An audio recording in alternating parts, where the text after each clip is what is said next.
மா, எவ்வளோ நேரமாக பஸ்ஸுக்கு உட்காந்துக்கிட்டே இருக்கிறது? எப்போம்மா வரும் பஸ்ஸு? இருடி, இப்போ வந்துடும். இப்படியே சொல்லி சொல்லி 1 மணி நேரம் ஆயிடுச்சு. இப்போ வந்துடும், இப்போ வந்துடும். எப்போம்மா வரும்? அமைதியாயிடுறே. அம்மா, நம்ம வேணா ஆட்டோவில் போகலாமா? ப்ளீஸ்மா. ஆட்டோவில் 100 150 ரூபா கேட்பான். எதுக்கடி வீண் செலவு? இப்போ பஸ்ஸு வந்தால் ஃப்ரீ டிக்கெட் தான் உனக்கு எனக்கும். எந்த செலவும் இல்லாமல் வீட்டுக்கிட்ட போய் இறங்கிடலாம். அமைதியாக உட்காரி. லூசாமா நீ? வெயில் பொல பொலன்னு பொழக்குது. ஒரு ஆட்டோவில் கூட கூப்பிட்டு போக மாட்டேங்கிற. ஏடி சத்தம் போட்டு பேசுற? காது திருகணும்னு வச்சுக்கோ. அமைதியா உட்காரி. அம்மா, காது திருகாதம்மா, வலிக்குது, விடுமா.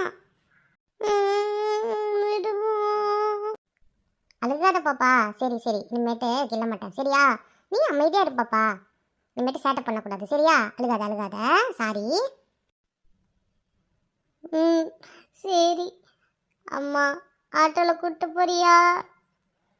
அடி பாவி, அழுதுகிட்டே கூட ஆட்டோவில் போலாங்கறியே. வா வா, பஸ் வந்துருச்சு, வா போயிடலாம்.